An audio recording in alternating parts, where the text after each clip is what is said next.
ख्रिस्त में मेरे माता पिता भाई बहनों, आप सबों को जय यीशु। आज दिन बुधवार 25 अक्टूबर 2023 है और माता कलीसिया संत लूकास रचित सुसमाचार अध्याय 12 पद संख्याएं 39 से 48 के ऊपर में मनन चिंतन करने के लिए कहती है।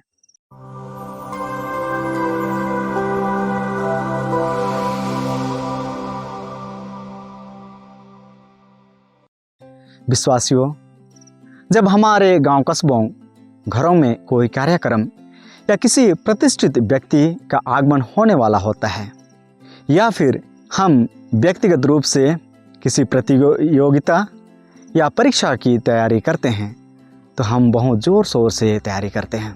ठीक उसी प्रकार प्रभु यीशु ख्रिस्त आज के सुसमाचार द्वारा अंतिम दिन प्रभु के आगमन के लिए व्यक्तिगत रूप से तैयार होने के लिए कहते हैं। आज के वाक्यांश 40 में कहते हैं कि तुम भी तैयार रहो। लेकिन कई बार हम सब आज के सुसमाचार के उस अहंकारी, स्वार्थी, लापरवाही करिंदे की भांति मनमौजी का जीवन जीने लगते हैं। मन ही मन यह सोचने लगते हैं कि मेरे पास समय बहुत है और आज का काम को कल के लिए टाल देते हैं और दुनिया की रंगरालियों और चीज़ों की नशे में डूबे रहते हैं और आध्यात्मिक रूप से तैयार नहीं रहते हैं। फलस्वरूप अंतिम दिन हमारे लिए समय नहीं रहेगा और बहुत बड़ी नुकसान का सामना करना पड़ेगा। इसलिए प्रभु बाइबल के विभिन्न जगहों से हम प्रत्येक जन को व्यक्तिगत रूप से कहते हैं कि तुम भी तैयार रहो। जैसे कि कुरिन्थियों के नाम पत्र अध्याय 16 पद संख्या 13 में हमसे कहते हैं कि आप लोग जागते रहें, विश्वास में दृढ़ रहें, साहसी तथा सामर्थ्य से तैयार रहें। उसी प्रकार पेतरुस के पहले पत्र अध्याय 3 पद संख्या 15 में कहते हैं कि सदा तैयार रहें। और संतमती के सुसमाचार अध्याय 24 पद संख्या 44 में हम सबों से कहते हैं कि तुम लोग भी तैयार रहें। हमारे लिए सवाल उठता है कि हमें स्वामी के आगमन के लिए कैसे तैयार रहें या कैसे तैयारी करें। इस सवाल का जवाब हमें आज के प्रथम पाठ रोमियों के पत्र अध्याय 6 पद संख्याएं 12 से 18 में पढ़ते हैं, जहां हमें संत पौलुस बताते हैं। पहला, प्रार्थना द्वारा।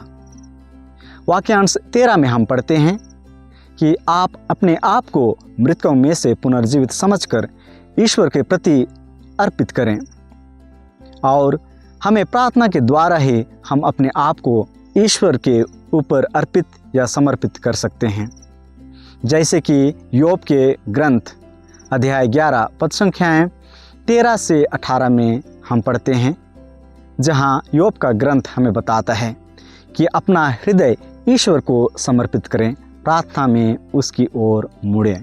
दूसरा, भले कार्य या धार्मिक कार्यों द्वारा। ईश्वर ने हमें बहुत से वरदान दिए हैं, योग्यताएं प्रदान की हैं। इन सब योग्यताओं को, वरदानों को लोगों की सेवा के लिए और ईश्वर की महिमा के लिए प्रयोग करें। जैसे कि रोमियों के पत्र में हम सुनते हैं कि अपने अंगों को धार्मिकता के साधन बनने के लिए ईश्वर को सौंप दें। और हम मत्ती रचित सुसमाचार अध्याय 25 पद संख्याएं 40 में प्रभु यीशु ख्रिस्त को यह कहते हुए सुनते हैं कि जो कुछ तुमने इन छोटे से छोटे भाइयों में से किसी एक के लिए, चाहे वह कितना भी छोटा क्यों ना हो, जो कुछ किया वह तुमने मेरे लिए किया। ख्रिस्त में विश्वासियों, इन वरदानों को, योग्यताओं को जब हम भले कार्यों के लिए करते हैं, ईश्वर की महिमा के लिए करते हैं, लोगों की सेवा के लिए करते हैं, तो ईश्वर को ग्राह्य होता है। तीसरा, प्रभु यीशु ख्रिस्त के शिक्षा के मार्ग पर चलें। प्रभु यीशु ख्रिस्त स्पष्ट शब्दों में यूहन्ना रचित सुसमाचार अध्याय 5 पद संख्या 24 में कहते हैं कि जो मेरे शिक्षा को सुनता है उसे अनंत जीवन प्राप्त है। और आगे अध्याय 8 पद संख्या 12 में कहते हैं कि मैं जीवन की ज्योति हूँ, जो मेरा अनुसरण करता है वह कभी अंधकार में नहीं भटकेगा। ख्रिस्त में विश्वासियों, जब हम ईश्वर के वचन को सुनकर उनके बताए मार्ग पर चलते हैं तो हम अंधकार में कभी नहीं भटकेंगे।